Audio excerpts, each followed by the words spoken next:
Welcome to Section 420, Talkin Yankees, the podcast. And if you're not subscribed to this channel, make sure to subscribe now, wherever you get your podcasts or wherever you listen to this right now. Subscribe for additional content. Again, it's exclusive content only for the podcast subscribers. So I'm not going to get to the whole cold start to opening the Detroit series, and he was lousy, couldn't get out of the second inning. Kind of covered that with the special April 20, 420 rant. But we'll look at the rest of the series, and the Yankees win 2 out of 3. So, 2 out of 3 on the road, you normally want to take that. But the third game was really a gut-punching loss, and only 13 games into the season, the Yankees really had have already had 3 gut-punching losses so far. I'm looking at the Friday night game in Camden Yards, where Chapman walks in the winning run, and then the Sunday game, the finale, where Nestor Cortez has 5 brilliant innings, 12 strikeouts, an immaculate inning in the 4th inning, and again, the Yankees can't score a lick at all, and they lose that game 5-0. And this game was very reminiscent of that. They lose 3-0, get a good outing from Jordan Montgomery. But again, the Yankee offense coming up absolute eggs there, and that's pretty much been the whole theme so far of the Yankees this season, and laying a lot of eggs in terms of the offense. So I'm going to jump back a little bit, look at the Severino start, and he's been really one of the few bright spots of this 2022 season for the Yankees. Another good performance, maybe not as dominating as the last one, but good enough. Goes 5 innings, 3 strikeouts, only 1 run. Gets the win. Now, he was behind 1-0, but the Yankees kind of put 2 on the board in the 3rd inning. Then you got an Anthony Rizzo home run in the 6th, and the Yankees chipped away at a few more runs, and overall the Yankees win the game 5-3. Aroldis Chapman gets another clean save, so it's good to see him get 2 in a row, just get him on a roll a little bit after he was had a little stutter step there about a week ago. So, but then you have this third game where Jordan Montgomery and this poor guy, I don't gamble, but if you would gamble, I would just bet on the other team every time Jordan Montgomery pitches, because they just never score any runs for this guy. Goes 6th inning, only give up 1 run. What a sin. And the Yankees ultimately go on to lose this game 3-0. But really, it's the 8th inning. That was the tough part to watch, because Yankees down 1-0, top of the 8th. Now, Aaron Boone comes up with a couple of pinch hitters, first with Donaldson. Leads off with a double, great. And the next pinch hitter, Gleyber Torres, hits a ground ball to third. Third base was able to keep in the infield. Can't make a play on the ball, but Donaldson's able to go to third. So now you have first and third, nobody outs. This is a golden opportunity. At the very least, the Yankees just get a sacrifice fly or sacrifice anything. Just try to score 1-1 at that point. But really, it's an opportunity where they can put up a crooked number, maybe put up a 3 spot and come away with a sweep, which would be great. But no, God forbid, you can't have that. So Aaron Hicks comes up, pops the ball up in the infield. The last thing you want to do, you're better off striking out than doing that. But he pops it up. So now you have 1 out, runners on first and second. Now Judge comes up. Okay, it'd be nice to see him drive the ball, but he doesn't. Takes a walk, fine. You do your job. Don't swing at bad pitches. So now bases loaded. A.J. Hinch goes to the closer, Soto, power left-handed pitcher against Rizzo, lefty on lefty. And Rizzo, first pitch is 100 miles per hour right in there for a strike.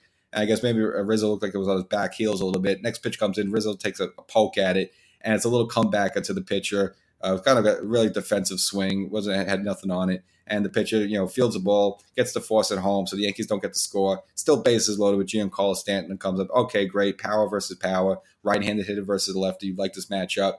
And I like what Stanton did. I like the idea he tried to go to right field, go opposite field. But unfortunately, it was a weak ground to the first baseman who fields the ball and this walks to first. And now the Yankees blew a bases loaded opportunity. And then in the bottom of the 8th inning, which Detroit ended up tacking on a few more runs, and Austin Meadows' little pop-upper that just made it just into center field, just over the shortstop's head, and Detroit's played it 2 more, and then Detroit would just go on to win 3-0. Now, really the storyline there, just beyond that, was Miguel Cabrera coming up, as we all know, chasing 3,000 hits, and it was an opportunity where the Yankees decided to walk him the bases loaded, which it's a baseball move, and at that time it was the right move to do, and okay, it didn't work out for the Yankees, but people up in arms a little bit, like, hey, give him an opportunity to hit. Like, all right, first of all, relax. You have an entire season ahead of you. All right, he's gonna get the 3,000 hits, so relax. Now, I understand if you were there that Thursday game, you paid money, you're in the stands, you want to say, hey, I was there to see it, and you want to take my selfies and take the selfies and show me I was at the game with Miguel Cabrera at the 3,000 hit. Okay, I get that, but he's gonna get it in there anyway, so relax. And it's actually better for Detroit for him to get it. He'll probably get it on Friday night. More eyes on the game. It's the Thursday game was an afternoon game, 1:00. People might be working, not paying attention at school. Wouldn't you rather him do it when there's gonna be more people watching the game? So I don't know why people are making a big deal about this. And people want to look back at the whole Derek Jeter final game in Yankee Stadium. That's a totally different ball of wax. If you remember that game, it was Brett Gardner led off. ended up stealing second, and Derek Jeter was at the bat. Now, Buck Showalter, who was the Orioles manager at the time, did have the option of potentially walking Jeter and try to set up a double play. But no, he had his pitch to Jeter. Jeter ended up getting a single, game-winning hit, and it was just a great moment for the captain. But that's a totally different situation. And we talk about Derek Jeter, the final game at Yankee Stadium. You got to pitch to him. It's just a totally different ballbacks. This is Miguel Cabrera on a Thursday afternoon, and like the second week of the season.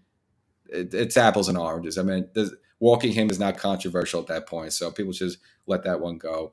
So now for the Yankees, they come back home. They face the Cleveland Guardians. Now the Guardians, not the Indians anymore. There's probably about 100 other Cleveland-related names they could have discovered for this team other than the Guardians. The whole Guardians of the Galaxy film series, whatever that was involved. But anyway, the Guardians come in to the Yankee Stadium, and of course, Baltimore comes at that. So the Yankees are going to be home a little home cooking, see if they get it around. But really, this Yankee offense is just completely anemic.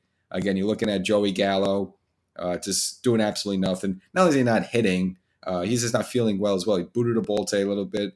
We see him booted a ball in Camden Yards. Even on opening day, there was like a little pop-up to kind of between center and left field, and it was a ball that Gallo dove for. He kind of over-dove for it, missed it, and didn't come up to catch. So not only is he not contributing with the bat, but he's a Gold Glove left fielder, but now he's not even contributing with the glove. And he kind of made that snarky comment like, fans shouldn't expect me to hit 300. Okay, yeah, we're not expecting to hit 300, but can you at least hit 200? He's not even hitting 200. He's like under that. So he's just completely in a bad space right now. Gleyber Torres has been terrible. And again, I don't know how long the Yankees are going to keep going with him. The only good news is that DJ LeMahieu has been hitting well. So I just think by default, if DJ keeps hitting like this and Gleyber doesn't keep hitting, ultimately DJ is going to get the majority of playing time at second base. So that's just going to work itself out. And Gleyber Torres, again, he needs to get it. He needs to start doing something because this is getting really ugly fast. And overall, this Yankee offense just terrible. And it's just tough to figure out because, you have Stanton, again, the 2017 National League MVP, Josh Donaldson, 2015 American League MVP. You have MVPs on this team. You got people like Judge on the team and DJ on this team. They're not bums. And Aaron Hicks, he's off to a good start. He's hitting over 300. He gets a high on-base percentage. But for whatever reason, this lineup collectively just can't put it together to rally enough and put a crooked number up. And God forbid have a big inning. The only big inning they had was the Saturday game in Baltimore when they put 4 up. Other than that, it's like pulling teeth for this team to get any runs, and it's really tough to figure out. I know it's a Judge. Even Judge just has 1 home run at this point with just 2 RBIs, and got this. Maybe is the contract thing is that getting to his head a little bit. Who knows? But the Yankee offense has been putrid. Again, the only bright spot is that Yankee pitching has been great, mainly with Severino, and really the only problem has really been with Cole. It's been kind of hasn't really given a great performance yet. But the Yankee pitching overall has been good, so that's the most important part. Cortez has been good. Taillon has been all right. Montgomery's been all right. And it's just the poor Montgomery. They can't score any runs for him. And Severino, I think, as probably what softens the blow with Cole not being Cole at this point is that Severino's been great coming back. So that kind of balances out, and let's hopefully keep that going. So we got. So Cleveland comes into town a little bit. Go Guardians. Just kidding. Again, if you're not subscribed, maybe Section 420 Talkin Yankees, subscribe to this podcast. And you can only get exclusive content only available on this podcast. But you can also see what I look like as well if you want to check me out on YouTube. Get some videos there as well. And, available there, as well as if you happen to be in the Bronx, BronxNet, happen to be in Brooklyn, BRIC TV, or if you're out on the island, Long Island 20, you catch the show there as well. So thanks for checking it out. Make sure you subscribe.